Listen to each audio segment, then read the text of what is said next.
Ladies and gentlemen, please be seated. We are about to begin our session titled Remembering Liaquat Ali Khan. Please switch off your mobile phones or put them on silence mode. There will be a question and answer session at the end of the discussion. We would appreciate if complete silence is observed while the session is in progress. The moderator is Roger Long for this session. He is a professor of history at Eastern Michigan University. He is currently working on a co-edited volume with Iron Tableau, India and the Great War, a Century Assessment, and a biography of Pakistan's first Prime Minister, Liaquat Ali Khan. Over to you, Roger, sir. Okay, thank you very much. Good afternoon and welcome to this session. We are exceedingly grateful to Amina Syed and OUP for their scheduling. This was something of a command performance, I think, Akbar, for both of us, but we're delighted to be here to remember Liaquat Ali Khan. My own interest is in writing a biography of Liaquat Ali Khan, doctoral dissertation at one time, and then a book called Dear Mr. Jinnah, which were the speeches and the writings of Liaquat Ali Khan. And now, hopefully, to finish a biography with Akbar's help on Liaquat. Liaquat Ali Khan is one of the unsung heroes of the Pakistan movement. The creation of Pakistan was a movement, obviously, with a sole spokesman as the figurehead, but Pakistan could not have been created without the number of Muslim League supporters and people working for the All India Muslim League. None more so than Liaquat Ali Khan. Liaquat was born in 1895 in the Punjab, in Karnal in the Punjab, on the eastern part of the Punjab, the second son of the Nawab of Karnal. And he was educated at home. He was a precocious child who learned some music, how to play the tabla, studies in the hadith, and one of his tutor at his father's house was a graduate of Aligarh Muslim University.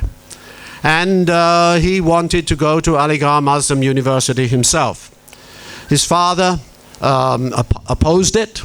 Nawab did not go to an institute of public education, but fortunately for Liaquat, he was supported by his uncle and obviously by his tutor who was at tutoring him.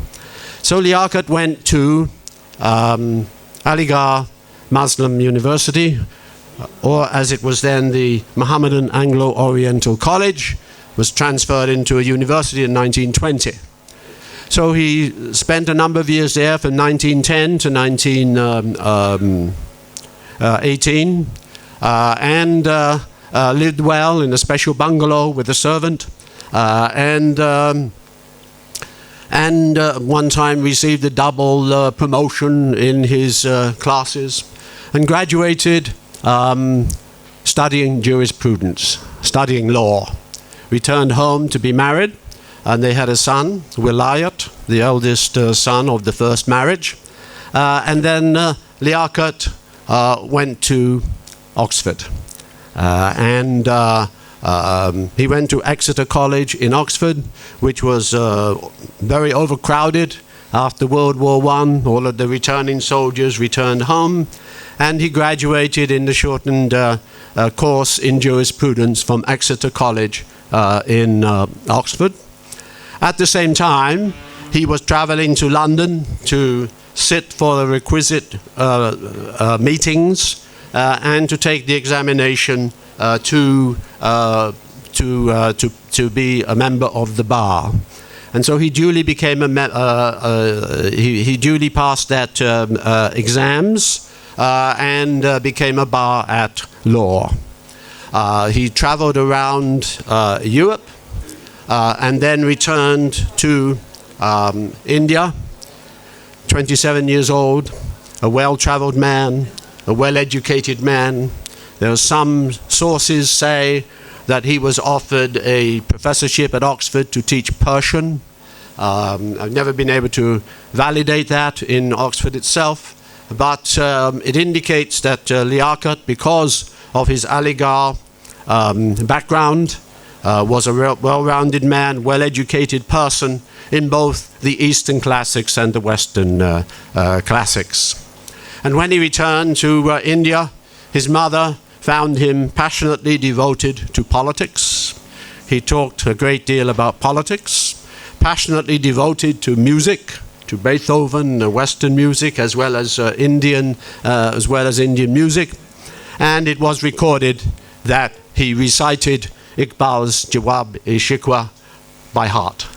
And upon returning to India, he duly registered himself as a bar at law in the Punjab High Court in the Lower Mal, but never practiced law.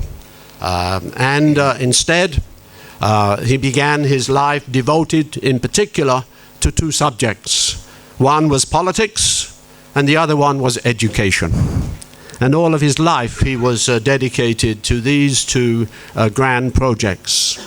The Islamia College, which is based in Muzaffarnagar, just next to Karnal.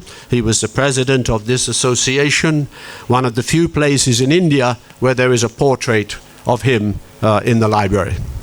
Then later on, of course, in Delhi, with the Anglo-Arabic Society, in the Anglo-Arabic College, he became president of the Anglo-Arabic Society and president of the Anglo-Arabic College as well. And he was always remained devoted to Aligarh, and later on served on various committees and helped to bring Aligarh behind the All India Muslim League. He attempted to become a politician of the Punjab. He got himself elected to the Karnal municipality, and then there was the talk about him applying to or running for office for the Indian Legislative Assembly in 1923. He lost the election. Had he won the election, then it's quite possible that his whole history and the whole history of Pakistan demand would have been very different, because Liaquat would undoubtedly have established himself as a major politician of the Punjab. However, he lost that election, and as a result of that, turned to the UP, turned to his properties in western UP, Muzaffarnagar, and ran for election in the 1926 election to the Legislative Council of the United Provinces. And he did so for the next 20 years. He is associated with UP politics. This is why people identify him as being from the UP and a UP wala rather than a Punjabi politician, which in many senses that he was. Elected in 27, and then in 31 he became the deputy president of the Legislative Council. And while he was in the Legislative Council, he created his own political party. And this political party was called the Democratic Party. And like Jinnah's early attempts at politics, they were non-communal. They were open to everyone and devoted to furthering the interest of Muslims within this broad framework of politics. Politics, however, became modernized, if you like, and parties broke apart. And it was in the late 1920s in Lucknow when a number of students were raising money for the floods which had taken place at that particular time, that one young student approached Liaquat asking him to buy tickets for this charity, and that young lady was Akbar's mother. Did she talk very much about how she met your father?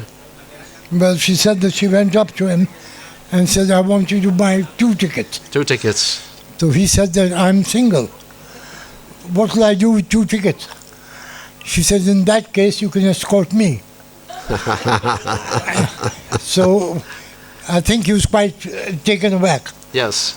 So Yes. they ended up going to the charity event. In the end, yes. And, with a colleague, I remember. and then in the meantime, he said that maybe I can buy another ticket for a friend of mine, Mr. Jinnah. So she said, that's wonderful. So I think she managed to sell 4 tickets Is that right? instead of 1. That's right. So now- That's right. Liaquat had already met Jinnah, and in 1928, the Muslim League, the All India Muslim League, had divided. It had divided between the so-called nationalist Muslims and the All India Muslim League Muslims. And they had a big meeting in Calcutta to try to hash out their differences and their problems. And it was at that time that in 1928 that Liaquat himself went to Calcutta and sided with Jinnah in this big meeting. It was a setback for the All India Muslim League. The nationalist Muslims became the most dominant, but it began a relationship between Liaquat Ali Khan and Muhammad Ali Jinnah that became very, very strong over time. The next time that Liaquat and Jinnah really came together was eventually Liaquat proposed to Akbar's mother and was accepted in 1932. And then the following year, in 1933, they went on a delayed honeymoon to England. Liaquat was in London because he was attending part of the Round Table Conference. And his testimony in London was how to create constituencies under what would eventually become the Government of India Act of 1935. So this was his testimony, but it was an opportunity for him to come to London, to have an extended honeymoon, not only in England but on the continent as well, and at a meeting, at a reception of some kind, Jinnah met Liaquat, and Liaquat began speaking to him, and Jinnah invited Liaquat and his wife to their home in North London at Hampstead, and they had a conversation there in which Liaquat and Begum Rana talked with Jinnah and tried to persuade him to come back to India and to lead the Muslims of India, because he had retired to London. He was practicing law before the Privy Council. He had this nice house in Hampstead, and of course he was raising his daughter, and he needed some persuading in order to come back to India. And I think this is a story your mother tells about them meeting. My mother told me that they persuaded him, and finally he said, okay, I will come on one condition, that Liaquat travels to India and reports to me after having traveled over India whether I should come or not. And that is when he did his tour of India. Throughout his tour, the Muslim League did not pay towards it. He funded it himself. My mother sold jewelry, and at the end of it, he wrote to Jinnah and said, it is time that you come. I think we have a good thing now that we can sort of invest in. That is when Jinnah came, although I believe many others have said that they were responsible to bring Mr. Jinnah to India, but I'm afraid that is not correct. Liaquat spent quite a bit of time traveling around India, speaking with people. India during the 1930s was becoming highly communalized. what the British had been doing, of course, with the Act of 1909, and then the Government of India Act of 1919, and then eventually the Government of India Act of 1935, was introducing the electoral principle into politics. And what happens when you introduce the electoral principle into politics is people vote for their own kind. They vote for their own class, they vote for their own region, they vote for people of their own language, they vote for people of their own religion. And Liaquat could see this sort of thing happening. Jinnah could see this sort of thing happening. And the implications for the Government of India Act of 1935 were that politics was going to be based on votes and counting of heads, and so therefore it was important for political parties to be organized so that they could contest in the elections and support their community by getting elected to these legislative assemblies. And of course we all know that this was a big turning point in Indian history. Looking at all of the British documents, it is clear that the Congress were not expected to win the 1936 elections, neither in the UP nor in other places. And as a result of this, the Congress had entered into an agreement with the Muslim League and with other parties that 1/3 of the cabinet positions would be reserved for non-Congress members, so that Congress could establish cabinets in these various places. And of course, the elections of 1936 were a great shock. A great shock to the Congress, a great shock to the British, and a great shock to the All India Muslim League, because it was a huge victory for the Congress. And instead of the Congress living up to its agreement that they would include 1/3 of the cabinet positions for the All India Muslim Leagues and the Muslims, in several places they turned their back on this agreement. In Bombay they did not. B.G. Kerr was the premier, and he made sure that Muslim Leagues were included in his cabinet. There were no communal problems in Bombay between Congress and the Muslim League. It was, of course, as we all know, in the UP that the greatest problems occurred.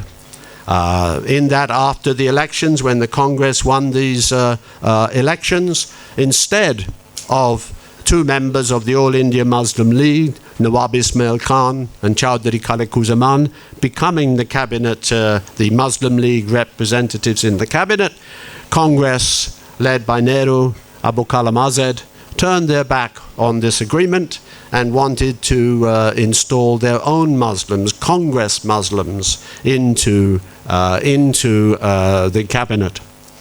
And this turned out to be a great divide.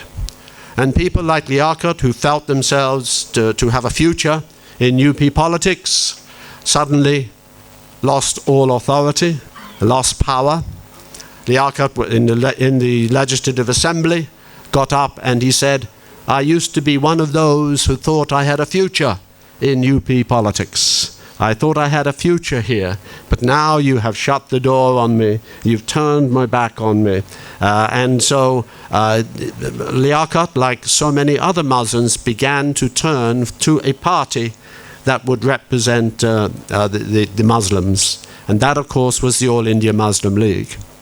And of course, this had happened to Jinnah way back in 1919, when Gandhi took over the Congress and decided to Hinduize the All India to the Congress.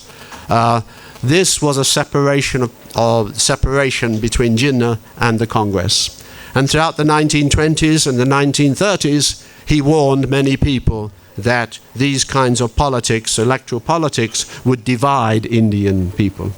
And now more and more people, like Liaquat Ali Khan like Chowdhury Khalid-Zaman, like Ismail, all began to experience firsthand what the Quaid-e-Azam had been talking about for many, many years.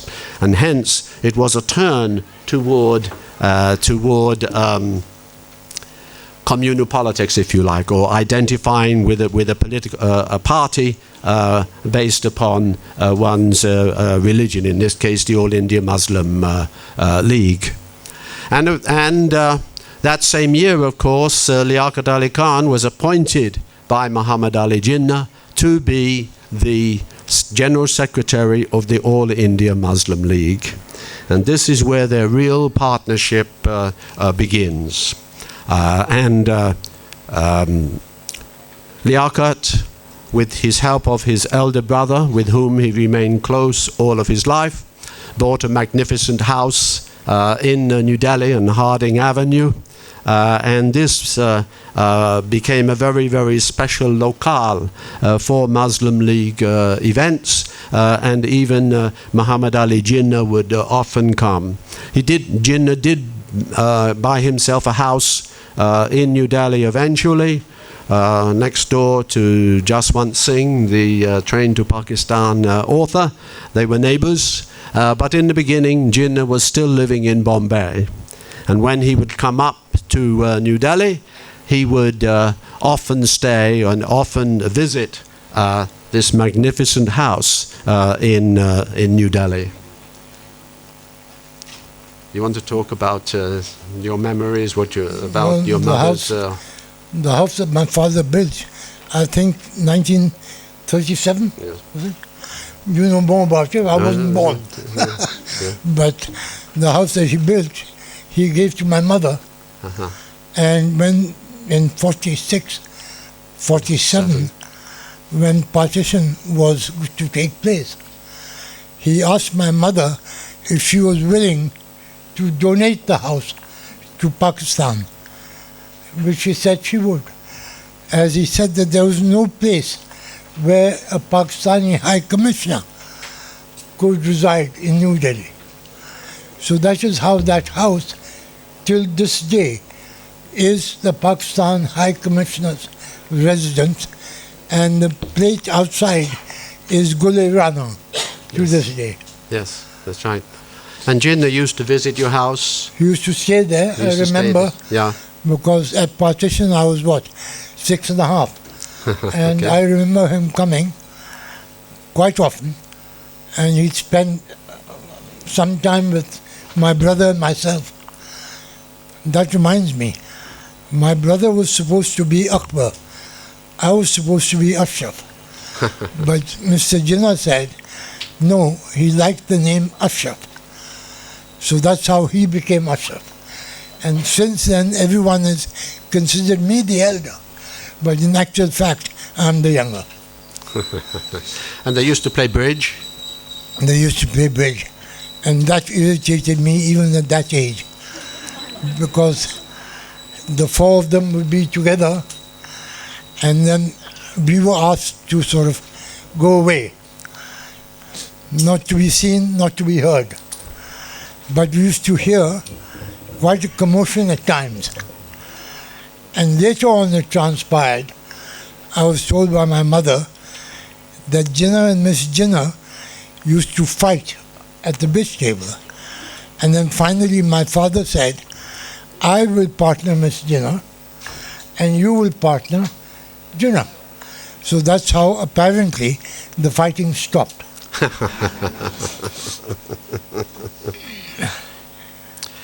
And it has also been reported that this house was a center of social activities in Delhi, and people from all different communities would go there.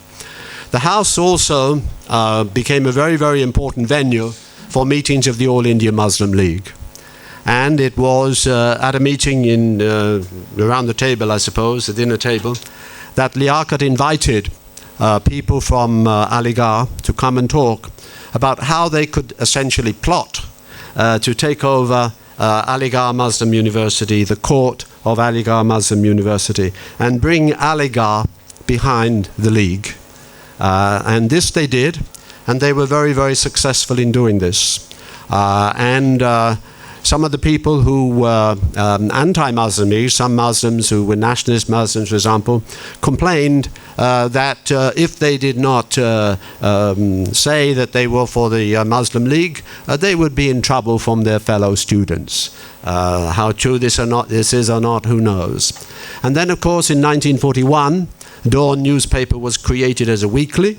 The following year, it was created as a daily newspaper, and Aligarh Muslim students used to proudly go around with Dawn newspaper under their arm, swaggering around, and that indicated that they were for the All India Muslim League.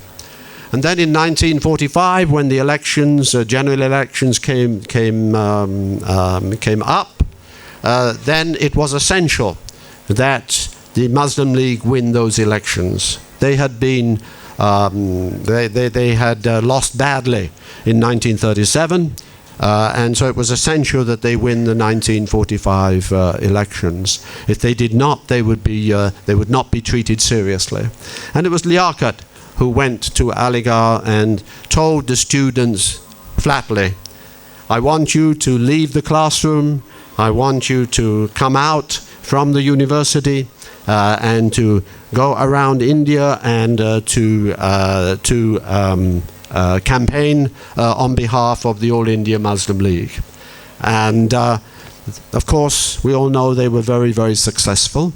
Those elections in 45 were enormously important and enormously successful for the All India Muslim League, and essentially ensured that Jinnah had a strong voice at the negotiating table with the British.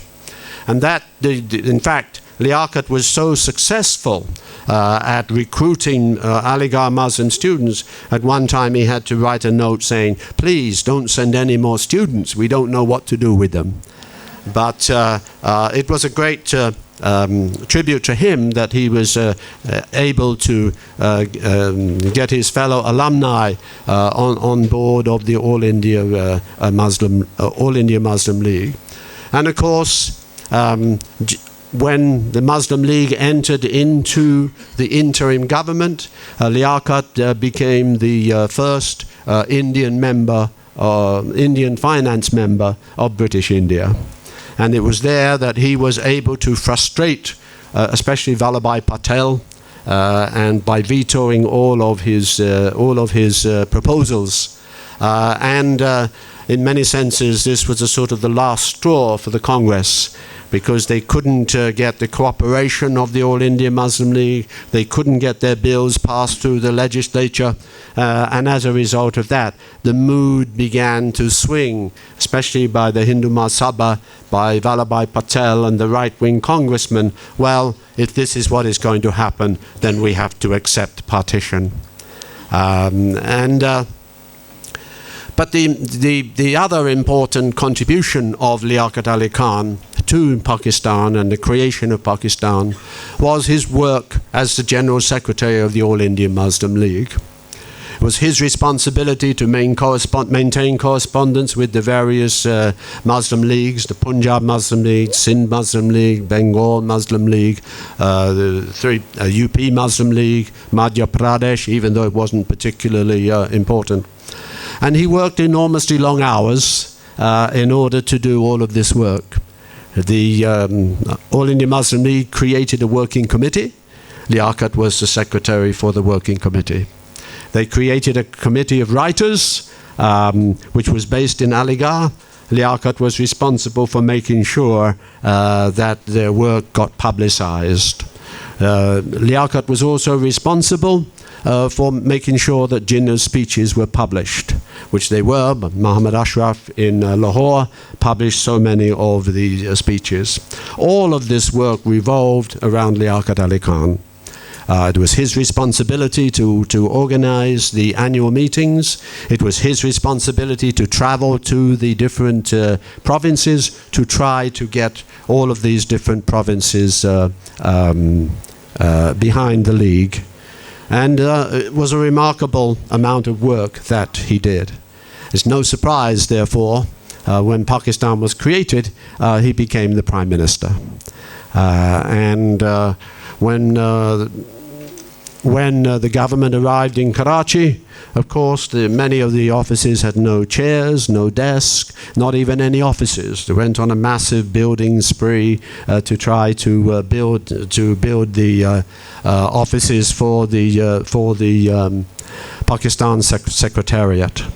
So he did an enormous amount of work.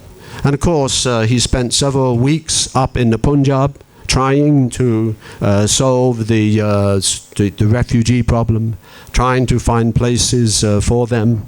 And at the same time, of course, there was a war going on up in Kashmir, or an attempted war going on. He was involved in that as well. So the amount of work that he did was astronomical. It was incredible. Of course, the Quaid-e-Azam died within 1 year, in September the following year. And the whole onus of the government fell on Liaquat. He was able to maintain the government. He spent several weeks up in the Punjab trying to organize the different political factions so that elections could be held.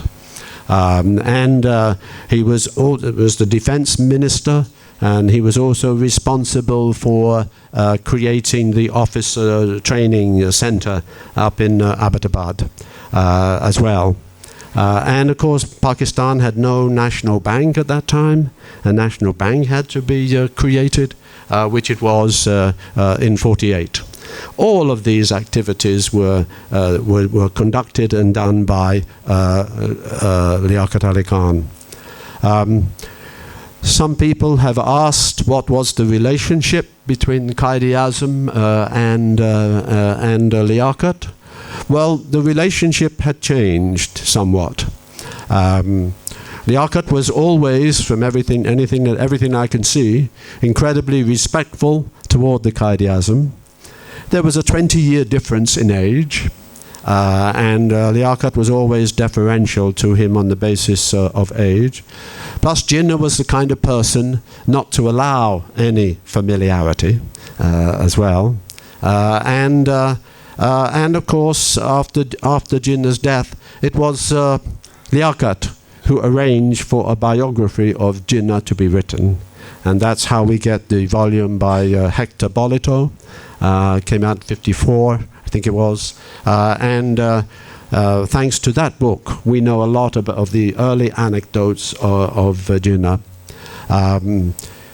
The author, Hector Bolito, was from New Zealand, but he had lived in England, and he was a famous writer of biographies at the time, and he was looking forward to talking to Liaquat about Jinnah. But unfortunately, of course, Liaquat was killed in 51 before Hector Bolito could come. But he did come and meet Akbar's mother and talk with her about Jinnah.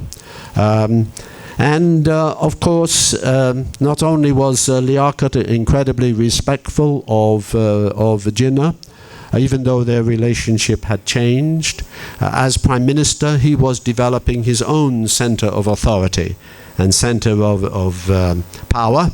And the Quaid-e-Azam had another center.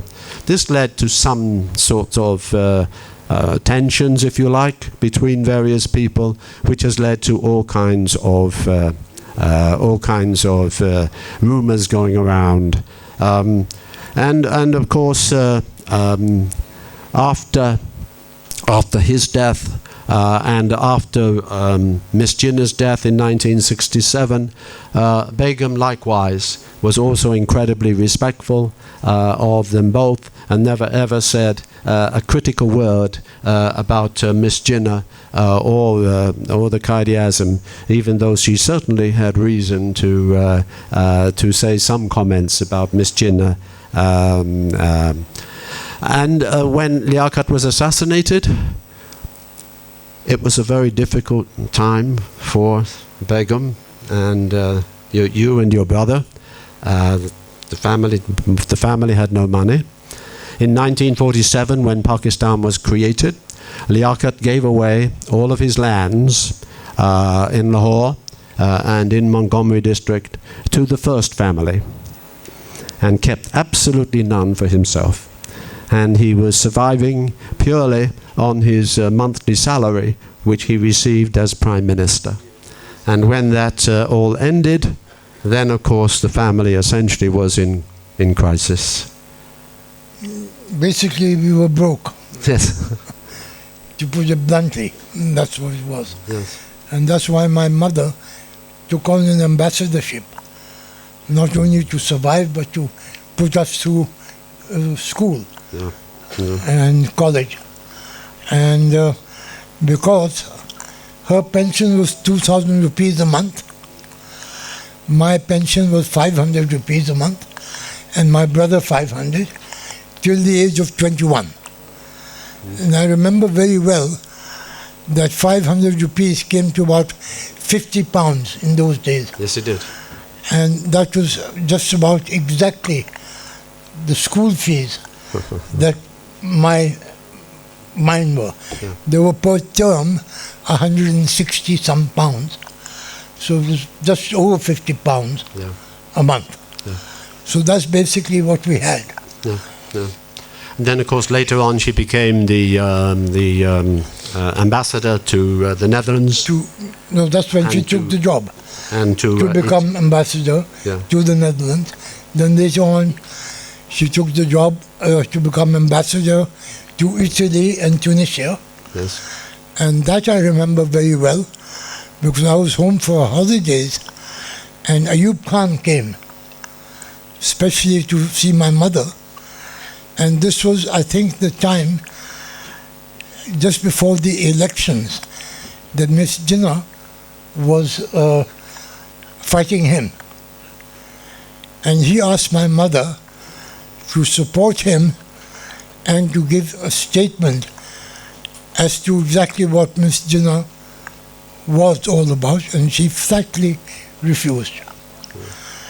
In which case, soon after that, she was recalled from her post because he got quite upset for her not to have done that. And she told me that I would never, ever give a statement against Miss Jinnah or the Qaid. Yeah. So that's how it was. Incredibly principled, both your mother and your father.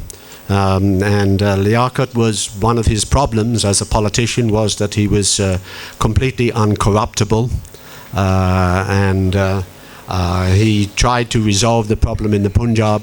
A lot of property in the Punjab became available because the refugees, Hindu refugees, had left the Punjab, fled to India, leaving their property vacant.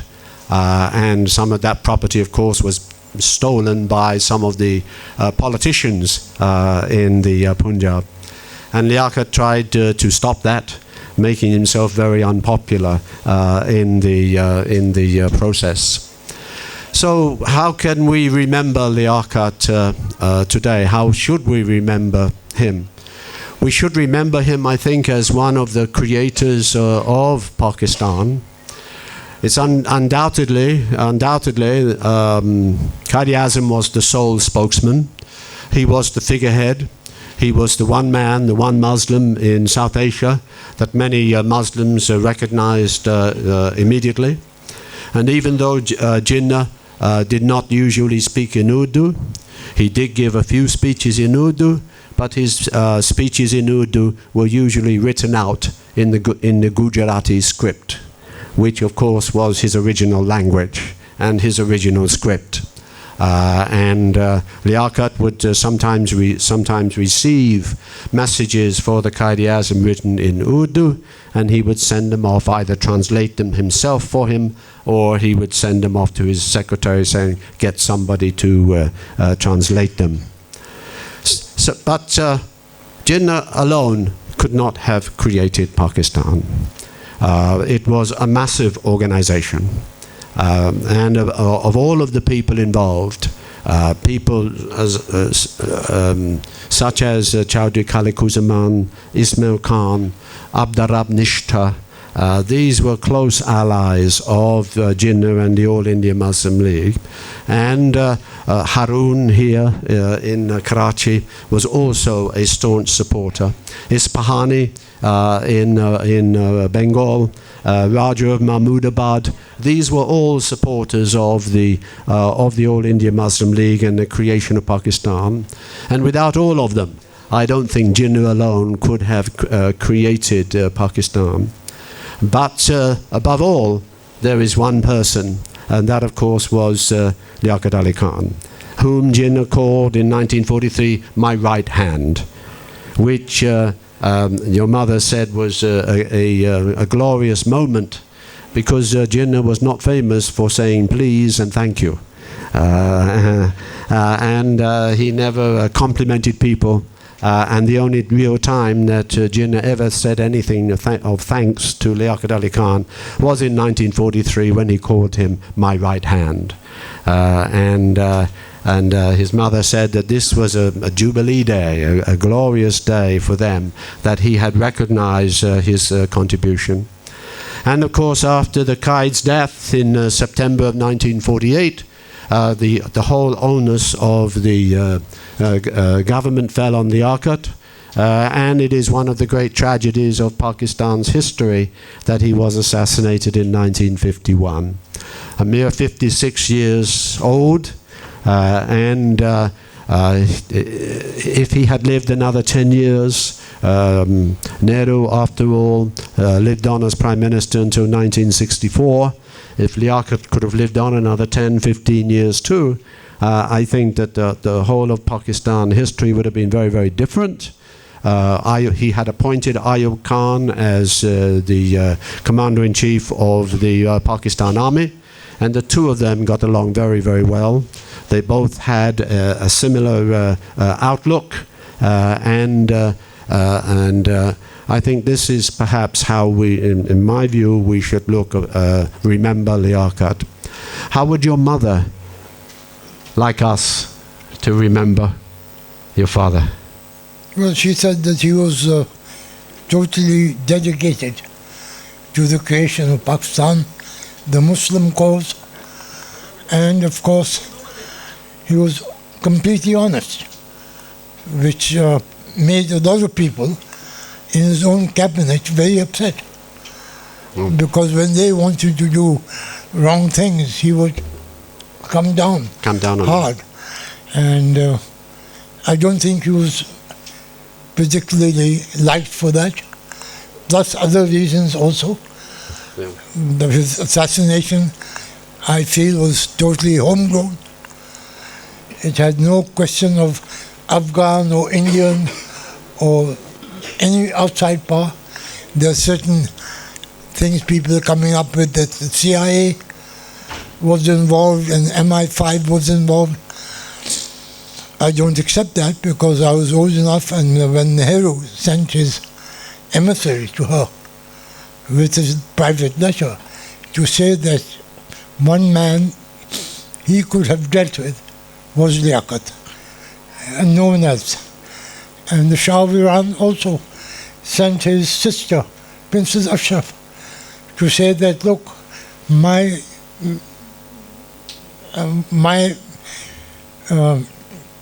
agencies have told me that your husband was killed by Pakistanis in Pakistan.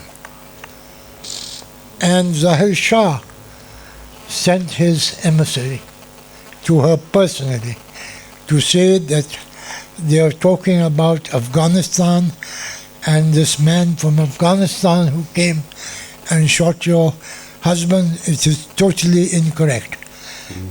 We had nothing to do with this. So I was wondering, why would all these people bother? Because he was gone, and she was not in politics. It was not like Indira Gandhi taking over, or a dynasty taking over. So they didn't have to do anything. So why would they volunteer this information? No. He should also be remembered as a well-rounded man. He liked music. He was well educated in both East and West. He had a very, very happy relationship with your mother. He was a loving family man. And in addition to this, unlike Jinnah, he had hobbies. And of course, the biggest hobby that Liaquat had was cameras. He loved cameras and he loved taking pictures. One person who was in London at the time of the Commonwealth Prime Minister's meeting was walking down Bond Street, just outside of a camera shop, and she almost got run over by a happy-looking Liaquat who was coming out of the camera shop laden with films and all kinds of other goods. He had 3 or 4 cameras, and he loved gadgets of all kind. And Begum recalled him. He liked to tinker with the car engine from time to time. He collected lighters, and of course we all know him as a terrible chain smoker, a habit which he picked up while he was in Aligarh Muslim University. There are even some photographs of him lighting a new cigarette with his old cigarette. And worst of all, both he and Muhammad Ali Jinnah smoked these Craven A cigarettes, which had so much tar content in them, they would be illegal today. So Liaquat was, I think, an all-round family man, and he had interest. People have recorded that at diplomatic parties, he could be persuaded after a while to play the tabla and to join in the festivities. And I hope that we can, in the future years, remember Liaquat in a much more positive light than perhaps has been done in the past.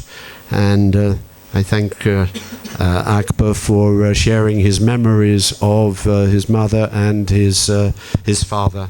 And we welcome your comments and questions. There is one thing you had mentioned. Okay. With regard to Kashmir.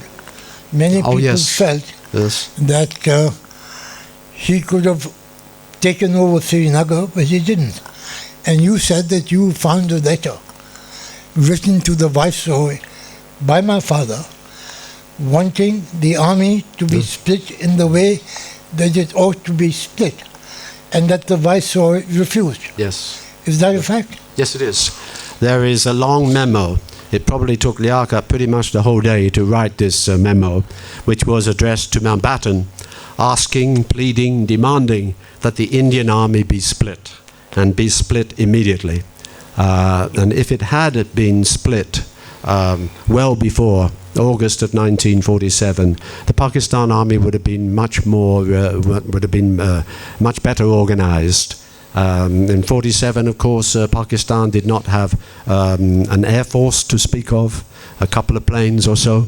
And the army was badly organized. It didn't have the kind of equipment that the Indian army had. And whether if the army had been split earlier, Pakistan would have been able to capture Srinagar and Kashmir is, of course, we will never know. But certainly Liaquat anticipated problems coming up in the army, and it was to the great regret that Mountbatten refused to do so, but that's a whole other story. We welcome your questions, your comments. Just want to correct you about one thing. Barristers don't go on meetings, they go for dinners. And I think barristers, you said they attended meetings. They don't attend meetings. They attend dinners at the Inns of Court. And secondly, I think Liaquat Sahab was a member of the Middle Temple. Yes. Inna? Yes, either Inna. I'm from Inna. So I'm very proud to know that he was from the Inna too. That's wonderful. That's right. Well, I said meetings because most people don't understand. The British have a bit of a strange people, as you know. And in order to become a lawyer at one of the inner temples, you have to attend 3 dinners. Is that correct? Absolutely. And supposedly by attending 3 dinners, you will acquire so much wisdom, you will be worthy of practicing law. Per term, 3 dinners per term. And of course, Oxford and Cambridge also have another system which causes much confusion. And that is that once you graduate from Oxford or Cambridge, I think 7 terms, is it, later, you can apply to get an MA. Because your life experience as an Oxford graduate entitles you to an MA. And in fact, Liaquat did apply as soon as possible to become an MA at Oxford University. And so that sometimes causes difficulties. But the British had this system whereby 7 years of life experience entitled you to be an MA. So. Why did they assassinate Liaquat? Why did they assassinate Liaquat? Why? Yeah, you want to answer why? You answer. Okay. Well, I think your mother considered it to be a local conspiracy. The British were blamed for a while, and then, of course, recently, the Americans have been blamed for this. But it seemed to have been a local thing. Most commentators say it was Ghulam Muhammad and Ghormani, I think Minister for Kashmir at that particular time. Liaquat was uncorruptible. He had upset a number of people in the Punjab by insisting that that some people be removed from office under PRODA regulations for corruption, essentially. So he was unpopular in various quarters because he wanted to do away with corruption. As I mentioned before, he spent several weeks up in the Punjab trying to organize the Punjab Muslim League in order to hold elections so that you could have a stable government. At that time, Moody, Indian Civil Service, was the governor of the Punjab, and he too, of course, was uncorruptible. And a number of Punjabi politicians wanted him removed.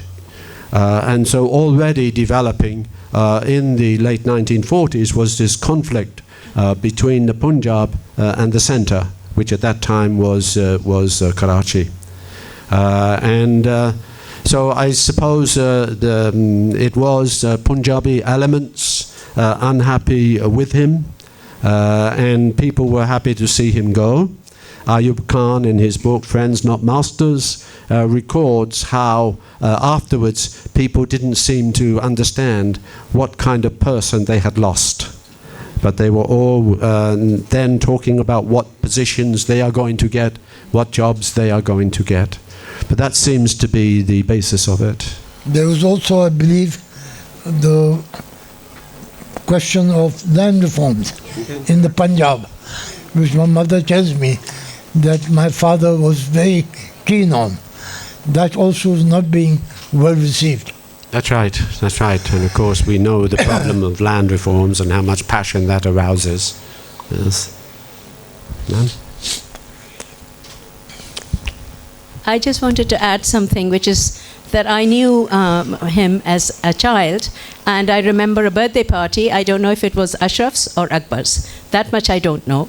But one of them was given one of those tops, which you go like this. And we were trying to do it, and we didn't know. Then he took it, and he made it spin, and then he smiled at all of us, and he left. I just remember him because, of course, we knew who he was.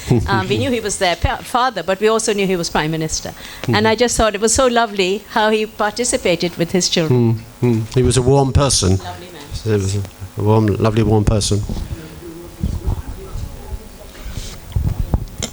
As Prime Minister, Liaquat Ali Khan visited the United States. You make no mention of that at all. What was the background of that? Could you elaborate on that, please? What Pakistan was concerned about, what Liaquat was concerned about, of course, was Kashmir, trying to get Kashmir. He refused to go to London in the beginning at the time of the Prime Minister's conference. And he said he would not go unless Kashmir was discussed. He was also trying to get Kashmir discussed in the United Nations. He was trying to persuade the international community to get behind Pakistan and so that Kashmir could come to Pakistan. Obviously, of course, he failed, as every Pakistani Prime Minister or President has done to this day. But the trip to Pakistan, where he traveled all over Pakistan and Canada as well, America. USA. USA, sorry, yeah. To the USA and to Canada. He spoke before Congress, and he visited Los Angeles, he visited Ottawa in Canada, and everywhere that he went, he was trying to get support for Pakistan, and that was the main purpose of the trip. In that he succeeded. America at this time, of course, was obsessed with the Cold War and the growing rivalry with the Soviet Union. In 1949, of course, China had become communist, and that was the main American interest at that particular time. Liaquat was trying to get the US to focus on South Asia, but they were reluctant to do so. I think that was the main purpose of the trip. And also to engender friendship between the US. He went to a number of business organizations asking for investment into the United States. Pakistan had very little at that time. He also went to MIT, and he's the only Prime Minister who visited engineering college. He visited... It is what it is. Can you hear me? Now, yes. Prime Minister Liaquat Ali Khan was the only Prime Minister of Pakistan who visited MIT. He took an interest in the engineering and technology even at that time. Yes. I thought this was quite remarkable. Are you an alumnus? Yes. I suspected that. Yes, indeed.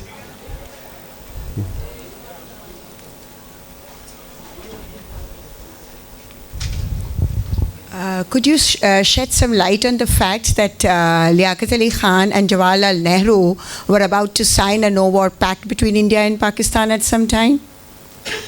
Over waters, is that the pact that you were talking about? Not only waters, but it was a no-war pact that they were about to sign, or something about his assassination also was connected to this sort of a point at all in history ever? I suppose it's possible at that time. Nehru and Liaquat, after partition, got on well.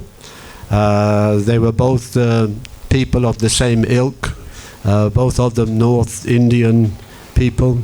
Urdu was one of Nehru's languages, of course. So I don't think there was any animus between the two, except over Kashmir.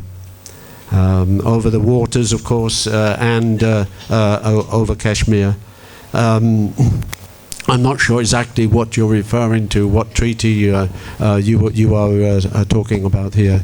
We'd have to talk about that.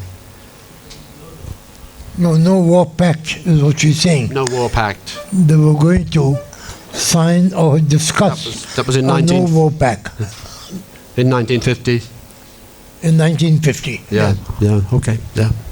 Do you see any link of Punjab, like you have just talked about, there some lobbies within Punjab having their interest in getting Liaquat Ali removed from the scene. And do you see Punjab's role in the East Pakistan problem that resulted in creation of a separate country? I'm not sure what the question was, but... Punjab's role in creation of East Pakistan into Bangladesh. I think that the underlying cause of the separation of East Pakistan in 1971 was the misunderstanding by Jinnah and also by Liaquat, who both felt that people could give up their regional identity and suddenly become loyal to Pakistan. I think it was a mistake by Jinnah, one of the few he made, to insist that there should only be one language for Pakistan, and that was Urdu. And of course, he went to the race course in Dhaka, and he gave a speech, and it's been recorded, and you can hear him talking about this, and the students booing him, and of course, the other thing that Jinnah did was to insist that government officers should not belong to the All India Muslim League. He somehow imagined that now, for something that he and Liaquat had fought for so strongly and for so many years, that suddenly one's ethnic identity could be translated to that of the state of Pakistan. In other words, it's quite remarkable that Pakistan was essentially an ethnogenesis movement. But yet, when Pakistan had been created in 1947, he expected people's ethnic identity to be subsumed within that of the nation state. And certainly there was resentment between the Bengalis and the Punjabis, of course, as I'm sure you know. So, oh, I'm sorry, she had her hand up before. Sorry. Don't you think that, as you just answered about the assassination of Sir Liaquat Ali Khan, don't you think that the element of Kashmir or the Kashmir war was some of the main factors behind his assassination? Or his role in Kashmir, as you said that Ghulam Muhammad was one of the main characters? There was, of course, a number of people, General Akbar Khan, who blamed Liaquat and the Pakistani government for not supporting their invasion of Kashmir.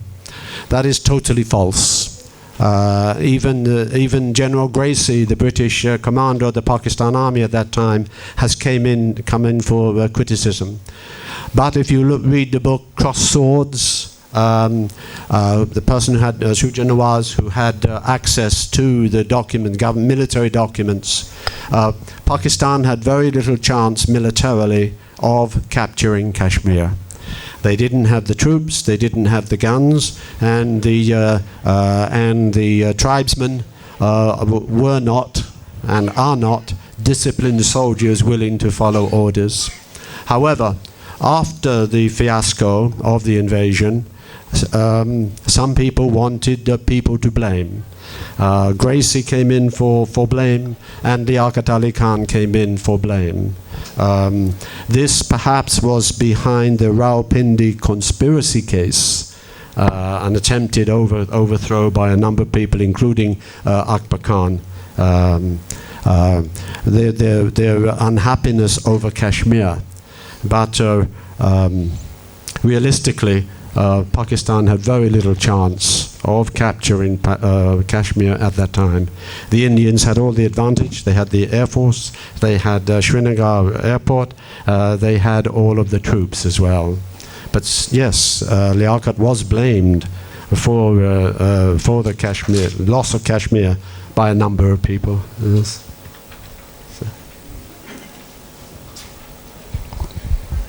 I'm not a history man.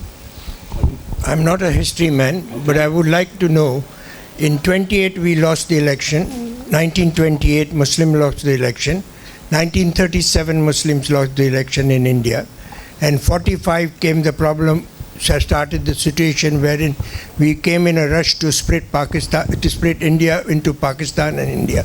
Should it not have been possible to wait for Kashmir also to be solved at the same time, rather than rushing in for creating Pakistan, wherein we lost the life of Liaquat Ali Khan Sahab, and it should have been avoided? Yes, it's a long story, of course, but essentially Mountbatten and the British wanted to get out quickly, particularly Mountbatten. Was that the reason or something else? It was Wavell, of course, who wanted the British government to set a date, which they did in 1948. But Mountbatten is famous for his love of speed. He wanted to do everything quickly. and he even used to time himself when he would change his clothing so that he could do it quicker each time. He liked to drive as fast as he possibly could. He sank 2 ships in World War II because he was going full speed ahead. And he is recorded. It was recorded at attending a meeting in which he said, "I ask people how much time they need. I ask the enemy how much time they need to do a project, and if they tell me a month, I tell them you've got a week. And if they say you've got, I need a week, he says you've got a day. And if they say I need a day to do this, he says you've got an hour." And that's the kind of man Mountbatten was. So it was precipitated. It was made much worse. The second thing was, time's up, the second thing is that the British wanted to get out. They were bankrupt. And secondly, Clement Attlee, believed that the mission was over and it was time to get out. And historically, if you're an economic historian, then you can look back in history and see that the 500 years of European colonialism had come to its historical end. Britain, India 47, Sri Lanka 48, Burma 48, and of course Indonesia 49, Vietnam 54, and in the 50s, of course, a number of African colonies became independent. It was a new historical era, and some people recognize this. A European domination of non-Western nations was no longer tenable. And so from an economic historical perspective, that is how one should see it, I think. But very good question, thank you. As school children, what we learned, the reason why Kashmir, we didn't get Kashmir is because of the Durand Line. Not the Durand Line. That when the map was made, instead of doing this, this is what was done. That's what we were taught in school. Not that Mountbatten wanted to hurry it up. Because what? The Durand Line. Durand Line. When the map was outlined, this is what we learnt in school. What we learnt in school was the reason why we didn't get Kashmir is because of the Durand Line. Because of the Durand Line. When the map was outlined, instead of doing it this way, it was done the other way. That's what we learnt in school. Durand Line was in the 19th century. I don't know if you learned it in school. That the map was done this way. Mountbatten changed that line. But I'd like to thank Akbar Liaquat for being here today and for his support of our project. Thank you. And thank you, We invite your questions. Dr. Long. Thank you. Thank you for attending this session. We have a history of Pakistan by Roger Long available for sale in this room. So if you want to buy the book and get it signed by Roger Long, please buy it.